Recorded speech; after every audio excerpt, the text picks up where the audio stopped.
موقع خوشی کا ہے، شادی کا ہے، بندہ اظہار نہ بھی کرے تو فطری طور پر چہرے سے خوشی عیاں ہوتی ہے۔ ایسے موقع پہ جو خطبہ دیا جا رہا ہے اس میں درس یہ ہے کہ یہ خوشی تب خوشی ہے اگر تمہارا تعلق رب سے مضبوط رہے۔ اتقوا اللہ، یہ 4 مرتبہ لفظ استعمال کیا کہ رب ہر موڑ پہ، ہر موقع پہ یہ یاد رہنا چاہیے۔ اور ساتھ یہ دوسرا جو اس پہ سبق دیا گیا وہ یہ تھا کہ رشتہ داری کا بہت خیال رکھنا ہے، چونکہ اس موقع پہ یہ 2 جوڑے نئے ترتیب دیے جا رہے ہیں جن کے لیے ہم دعا کے لیے بیٹھے ہیں۔ اللہ ان دونوں جوڑوں کو آپس میں محبت نصیب فرمائے، ان کی عمر میں، رزق میں اللہ برکتیں نازل فرمائے، دونوں خاندانوں کو اللہ آپس میں محبت نصیب فرمائے۔ رشتہ داری ہمارے ہاں معذرت کے ساتھ چونکہ ہمارا رہن سہن اگرچہ 5 صدی بیت گئی ہے مگر پچھلے اثرات اب تک ہمارے شادی بیاہ مرنے پرنے میں اسی طرح موجود ہیں۔ ان کو وضو کروا لیا گیا ہے لیکن انہیں چھوڑا نہیں گیا ہے، وہ سارے اسی طرح۔ رشتہ داری کے معاملے میں بھی ہمارا خمیر، ہماری مٹی یہاں یہ ہے کہ سدے گا تو جاواں گے، نہیں سدے گا تو کیوں جاواں گے۔ اس نے کارڈ نہیں بھیجا، اسی دی منجی تھلے جمے اسی ایویں ٹور پئیے، انا بھی کوئی چیز ہوتی ہے۔ مگر بڑی معذرت سے سید الانبیاء صلی اللہ علیہ وسلم نے اسلامی ریاست کے بنانے کا پہلا جو ایجنڈا دیا 4 نکاتی، اس میں اس اہم بات کا خیال رکھا واصل الارحام۔ رشتہ داری جوڑنے کا معنی یہ ہے کہ وہ ٹوٹے تو جوڑ، وہ روٹھے تو منا، وہ بھاگے تو لے اس کو۔ وہ حدیث بھی ہے، بس اتنی سی عرض کر دیتا ہوں۔ سرور کونین علیہ السلام کا ایک صحابی آیا، حضور میرے رشتہ دار بڑے عجیب ہیں، میں پیچھے پیچھے ہوں، وہ آگے آگے بھاگتے ہیں، میں ملاتا ہوں وہ دوڑتے ہیں، میں جوڑتا ہوں وہ توڑتے ہیں، عجیب طبیعت کیا ہے؟ آپ نے فرمایا تو سچ بول رہا ہے، مجھے یقین اگر سچ بول رہا ہے تو ان کے منہ میں راکھ ڈال رہا ہے۔ رشتہ داری اللہ فرماتے ہیں میں ہوں، جو رشتہ داری کو جوڑتا ہے وہ مجھے جوڑتا ہے، جو رشتہ داری کو توڑتا ہے وہ مجھے توڑتا ہے۔ یہ مسئلہ اس موقع پہ کیوں بیان کیا گیا؟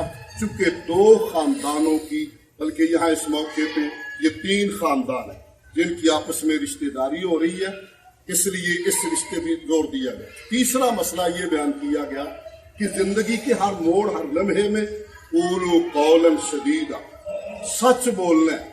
ویسے بھی سرور کائنات علیہ السلام نے فرمایا تھا میرے امتی میں بحیثیت بشر ہر نقص، عیب، خطا کا امکان موجود ہے، میرا امتی جھوٹا نہیں ہو سکتا، یہ اس میں نہیں ہو سکتا۔ اور ساتھ فرمایا سچ بولنے کا فائدہ یہ ہوگا کہ یصلح لکم اعمالکم، بگڑے ہوئے تمہارے کام سنور جائیں گے۔ اگر اس شادی کو، خوشی کو برقرار رکھنا چاہتے ہو، وَمَن يُطِعِ اللَّهَ وَرَسُولَهُ فَقَدْ فَازَ فَوْزًا عَظِيمًا، اللہ رسول کی اطاعت کریں۔ بظاہر مخاطب ان جوڑوں سے ہے، سبق سب کے لیے ہے کہ اللہ رسول کی اطاعت میں رہو گے، یہ دنیا بھی آباد، اگلا جہان بھی آباد، یہ دنیا بھی خوشی والی اور اگلا جہان بھی خوشی والا۔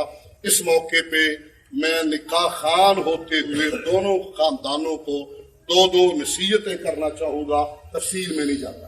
بیٹے والوں کو، دونوں جو خاندان بیٹے والے ہیں، دونوں بچے، انہیں یہ نصیحت کرنا چاہوں گا ذہن میں رکھیں اور سنت کو ذہن میں رکھ کر آنے والی بچی جو بہو بن رہی ہے اسے اپنی بیٹی سمجھنا۔ حقیقت میں بہو بیٹی ہوتی ہے، بیٹی تو پرایا مال ہے، آج گئی یا کل گئی، اس کو بیٹی سمجھا جائے اور اسے عزت دی جائے۔ وہ بہن، بھائی، رشتہ دار، ماں باپ، سہیلی، سارا ماحول چھوڑ کے نئے گھر میں آ رہی ہے، اس کو اس گھر میں ایڈجسٹ کرنا ہے یا اس کو اس گھر میں بسانا ہے، اس لیے اسے عزت بھی دی جائے۔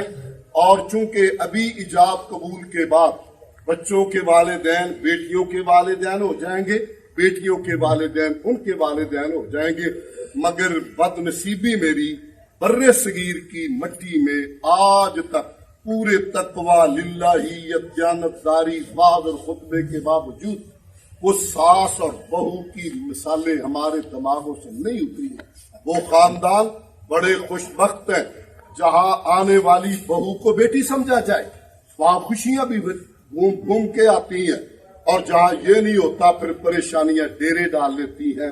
بیٹی والوں کو یہ نصیحت کرنا چاہوں گا، وہ بھی ہمارے بھائی ہیں عبید اللہ، ان کی والدہ کے حوالے سے بیٹیوں کو کہا جائے بیٹی جب جی چاہے پیا کے گھر آؤ، بابا کے گھر شوق سے آؤ جب جی چاہے، مگر خوب سمجھ لو اب تمہارا گھر دوسرا ہے، اس گھر کو آباد کرنا ہے، اس گھر کو اپنا گھر سمجھنا ہے، اس گھر میں تم نے رہنا ہے، اور ساتھ ساتھ اپنے خامد کی اطاعت کرنی ہے، خامد کی اطاعت کرنی ہے۔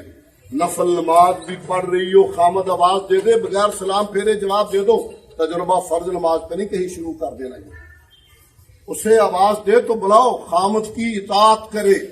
خامد کی اطاعت مسلمان عورت کی عمدہ تربیت کی اعلیٰ مثال ہوا کرتی ہے۔ بیٹی والوں سے یہ کہہ رہا ہوں، ماں بیٹی کو سمجھائے، باپ بیٹی کو سمجھائے، بیٹی یہ اب تیرا گھر وہ نیا گھر ہے، تیرے خامد والا گھر ہے، اور ابھی ایجاب قبول کے بعد بیٹیوں کی تمام تر ذمہ داریاں ان بیٹوں کے سر پہ ہوں گی، لیکن ہمارے ہاں الحمدللہ خاندانی نظام موجود ہے۔ بڑوں کو بھی اچھی طرح سمجھ کر بیٹے بیٹیوں کو سمجھا دینا چاہیے۔ ہم اس محمدی روش اور راہ پہ چلیں گے تو خوشیاں ہمارا مقدر بنیں گی۔ بیعت الرسول قد اطاع اللہ، اس پہ چلیں گے، اللہ رحمتوں سے مالا مال فرمائے گا۔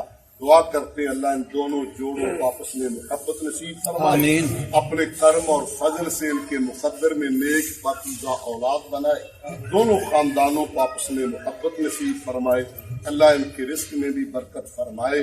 ابھی میں ایجاب قبول کرواتا ہوں، اور دعا ہمارے شیخ نہایت قابل قدر مولانا انشاءاللہ وہ فرمائیں گے۔ دعا چونکہ اب الگ الگ نہیں دیا ہے کہ خطبے پہ دونوں کا ہم ایجاب قبول کرائیں گے، دعا حضرت فرمائیں گے انشاءاللہ۔ عزیز النعمان اعظم، میں آپ کا نکاح عزیزہ انیکا شاکر عبید اللہ شاکر کی بیٹی کے ہمراہ بعوض حق مہر 5,000 روپے ان گواہوں کی موجودگی میں سرور کونین صلی اللہ علیہ وسلم کی سنت مطہرہ سمجھ کے کر رہا ہوں، آپ کو قبول ہے؟ بارک اللہ لک و بارک علیک۔ عزیزم محمد عبداللہ شاکر صاحب، میں آپ کا نکاح عزیزہ حبیبہ شاکر دختر عبید اللہ شاکر کے ہمراہ بعوض حق مہر 5,000 روپے ان گواہوں کی موجودگی میں سرور کونین صلی اللہ علیہ وسلم کی سنت مطہرہ سمجھ کے کر رہا ہوں، آپ کو قبول ہے؟ بارک اللہ لک و بارک علیک۔